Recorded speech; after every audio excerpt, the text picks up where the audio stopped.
G'day guys, it's Vid here from Stand from the Puck, and in this quick video I'm going to tell you about 3 really cool features when it comes to building, updating, editing your workflows. Use case here being where you build a workflow and then the next day you've come back to the same workflow, you've made some more changes, and now you want to be able to reverse to the previous version, or during the build out session you've made smaller changes and you just want to undo those micro changes, or you want to be able to auto-save the workflow so you never lose your work. So those are 3 new functionalities inside Stand from the Puck. Let me show you where you find those, how you enable those, and how you use them in your day-to-day and avoid costly workflow building mistakes. So the first thing first, inside your Stand from the Puck account, make sure you head over to Automations by clicking on the left-hand side menu, and then up the top here, click on the Global Workflow Settings. And then from here, what you want to do is enable the autosave feature. What this will do is anytime you're building inside a workflow, you no longer have to worry about making sure that you save every single time you make a new change. This new autosave function will do it for you. Now, let me show you how that works inside the workflow. So I'm going to open up a workflow here and show you those 3 new features. We've got a workflow opened. This is a workflow that I built to invite people to a webinar. Your workflows might be entirely different, but just as an example, I'm going to make a few changes here. I'm going to play around with this drip mode because I want to, let's say, change it from 20 people to go through the drip mode from 10 to 20 and hit save. I'm going to make some more changes here, update the wait step from 23 hours to 20 hours. And then I'm going to make another one more change here and update this email subject line a little bit and then hit save. So what I've done is I've just made 3 small changes inside the workflows.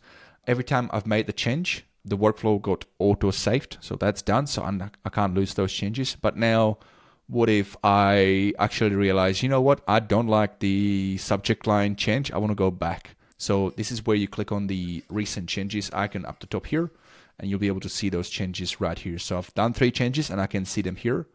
And if I click on the email, for example, now I've just redone the change. So if I go back here, now it just says workshop tomorrow. And if I go back here, and then I can actually go back to the previous change, and now it's back, as you can see here.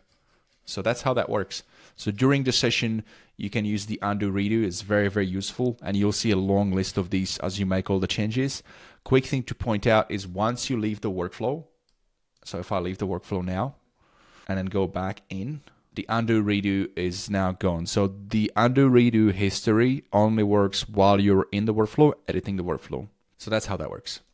Autosave, as you can see here in the top right corner, is always there. So if you look at there for a minute, and I'm just going to change it here, just make a little change here to the thing, you'll see how that automatically saves. So that's how that works as well. So that's the autosave feature. It's really good.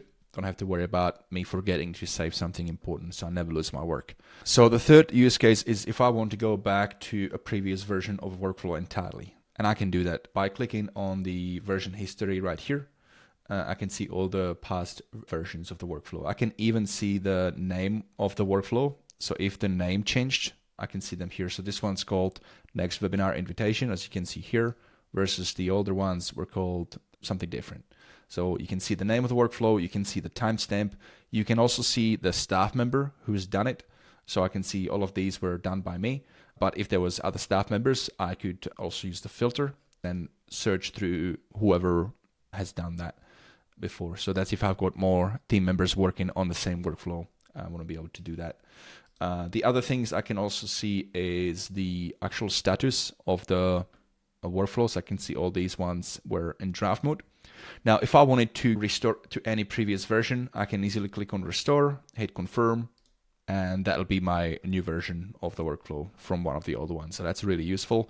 Now, another use case is if I didn't want to restore a previous version, but I did want to still use the older version without overriding the new version. So instead of restoring, I can click on these 3 dots and instead create a whole new workflow from this version. So if I click here and then hit create, what I've now effectively done is created a duplicate of the workflow of that older version. As you can see here, I've got 2 versions here. This is the version A, and then this is the version of the restored older version of the workflow. This would be a really good use case if I'm trying to A/B split test in order to optimize the workflow for maximum conversion. Let's say I'm running a Facebook ad campaign and I'm getting leads coming in and I want to optimize the lead nurture. So workflow A might have 3 emails and 2 SMS messages, and then workflow B might have only 2 emails and 2 SMS messages, and maybe a different wait steps when those messages go out.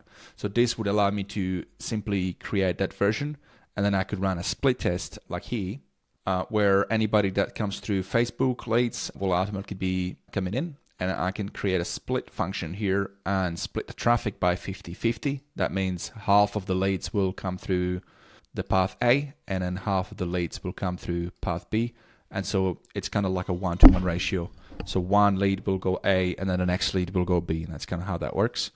And so I can run these and then create a add to workflow action like this. If I hit actions and then add to workflow like this, click on this, I can select the version of the workflow that I want to use. So I've got 2 examples here, lead nurture workflow A and then lead nurture workflow B. And then I can, once I've done that, I can then go to those workflows and then see which one performed better. One more really cool thing I want to show you is with the version history and how you can actually compare the past versions. So let me go back to a workflow. I can check the canvas. This is what the workflow looks like currently for this version. I can see what it looked like before in that version and all the way to there. So this just gives you a really quick, easy way to compare between versions. And you can still go into each one of these actions as well and preview the actions and what were the actions, the workflow actions configured with all the details in between versions. So maybe you even have a workflow that looks very much similar, but one of the emails has a slightly different copy. So you can easily click into the email and see what the email looks like in that one as opposed to the previous version, and then decide whether you want to restore that one. So it's very helpful in being able to restore previous versions and troubleshoot any issues or optimize for better conversion. As always, if you have any questions, make sure that you reach out. We've got really good support options for you available by heading over to standoutfromthepack.com.au/support. And you'll be able to, on this page, you'll be able to find out all the self-help options. We've got a really good knowledge base with heaps of articles on all the different features and how you can set it up for your business. You can come along to our weekly open office hours or speak to one of our team members through the 24/7 live chat. So standoutfromthepack.com.au/support is your one-stop shop of all the different options to help you get unstuck and keep you winning. Subscribe for more tips on harnessing the power of smart automation and AI in your business. Stand out, grow, and prosper with us.